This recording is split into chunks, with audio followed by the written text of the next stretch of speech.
Почитувани представници на медиумите, почитувани граѓани, заврши состанок со високи представници на ОПСЕ преку амбасадорот од Виена, кој што доаѓа во делот од мисијата за превенција од секаков вид на кризи и ризици.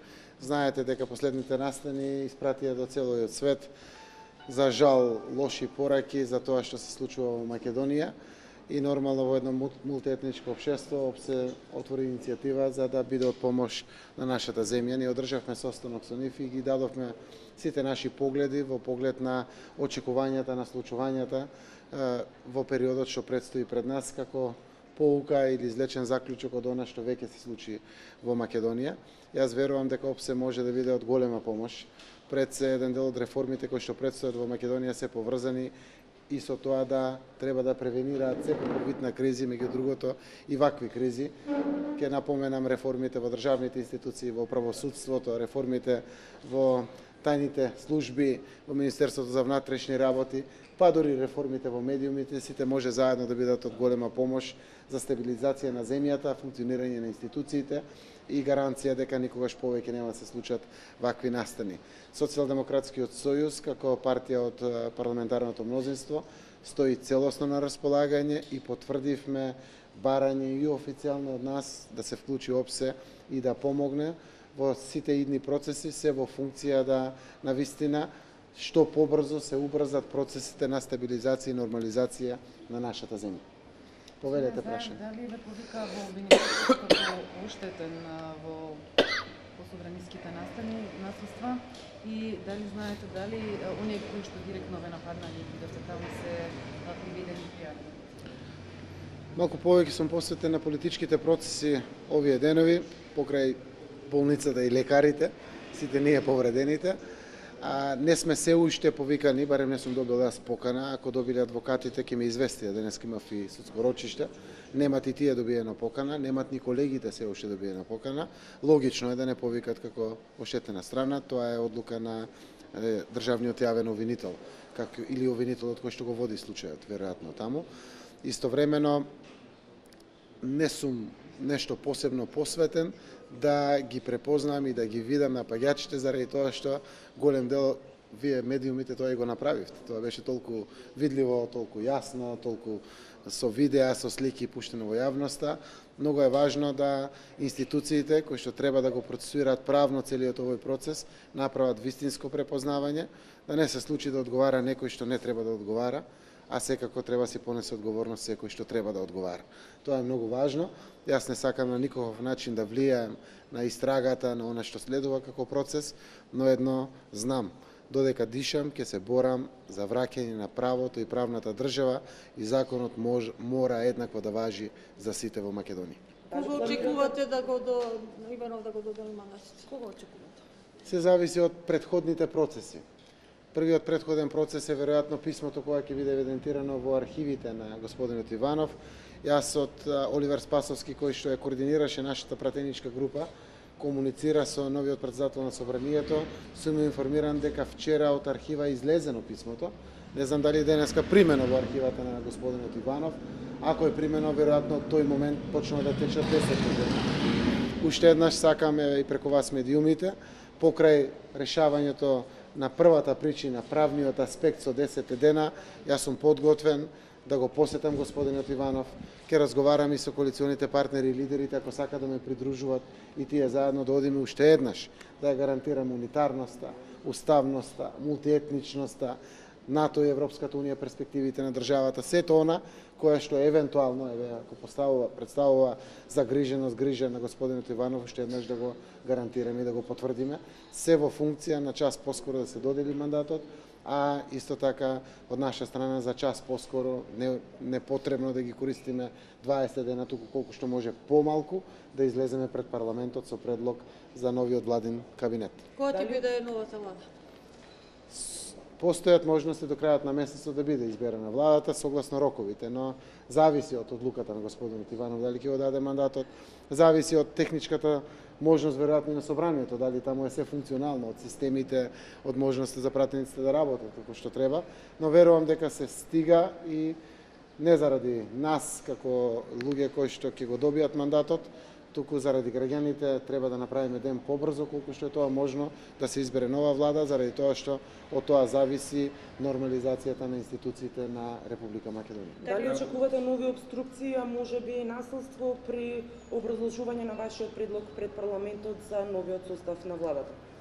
Се е можно. Не можеме да кажеме после сето ова што го видовме дека нешто може да се случи слично, исто или не дај Боже, но верувам дека се поголема веројатноста да не се случуваат такви работи, заради тоа што застрашувачките пораки беа испратени до сите и верувам допреа до сите, буквално до сите граѓани во Македонија, како и до нас политичарите. Има деловникот определено 3 дена дебата. Таа дебата може да се искористи комплетно, тоа зависи од пратениците кои што ќе дебатираат за новиот состав на владата и владината програма, но дебатата завршува за 3 дена и треба да се бира владата. Ние ќе го направиме тоа согласно уставот, согласно деловникот, согласно законите како што го опишуваат и нема да дозволиме никаква индикација, причина или било што да некој биде дополнително мотивиран да прави вакви блесави работи како што се случија во претходниот четврток. Дали одлуката за председател на собранието е објавена во службен вестник? Немам информација, знам дека до синоќ и до касно не беше објавена, немам информација, верувам дека директорот или агенцијата на службениот вестник ја објави кога тоа би се направило.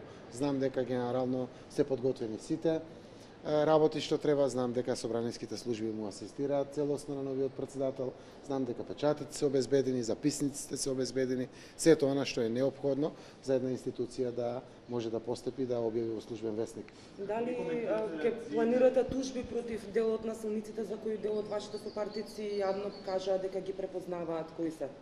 Целиот правен совет и сето она што можеме да го добиеме како екстерна експертиза ние го ангажирав. Се надеваме дека институциите на системот ќе постапат за да не мора ние да поднесуваме тужби, но евентуално она што го гледаме како одредени пропусти да се гонат само за учество во толпа, тоа значи условни казни. Учество во толпа е толпа која што мава со камени крше џам, прозорец. И тоа е учество во толпа, не е тоа исто. Значи очекуваме согласно вината која што имат луѓето или еве сомневањата за вина, соодветно на тоа да постапат државните институции, а секако тука најодговорно е државното јавно обвинителство кое што ги води истрагите. Верувам дека на сите им е јасно дека докази има до небото. Тие постојат благодарение на современата технологија, благодарение најповеќе на вас медиумите, кои што голем дел од вас и вашите колеги ги жртвуваат животите, ги ризикуваат животите да фата докази, да пушта до јавноста, но преку тоа пуштивте и до јавното обвинителство. Тие постојат, живи се, денес ги гледаме се уште и тоа е доволен основ да таму кај што има доказ да се понесе одговорност. Таму кај што нема доказ никој не треба да одговара. Како ги коментирате реакциите кои се појавија во јавноста по фотографиите од претседателскиот кабинет во собранието во кој што покрај македонското и европското знаме е поставено и албанското? Јас сакам да се почитуваат законите и уставот во Република Македонија, без разлика дали кршењето на закони или не доаѓа од наш коалиционен партнер, наш опонент политички или слично, секој треба да си има и политичка и секој законска одговорност за оваа работа. Законите во Македонија се јасни и тие треба да се почитуваат. Ако се случила одредена грешка, тој што е направил се надевам дека ќе ја поправи грешката. Секако она што во Македонија мора да биде јасно, законот мора да важи. Знаете како кога разговаравме за стартните позиции на СДСМ во делот на добивањето на подписите, се разговараше и за делот на унапредување на законот за употребата на езиците на малите етнички заедници. Меѓу другото, законот мора да важи и во заштитата и на македонскиот јазик, но и во заштитата на албанскиот јазик, на ромскиот јазик, таму каде што е определено согласно закон. Законот мора да важи за сите.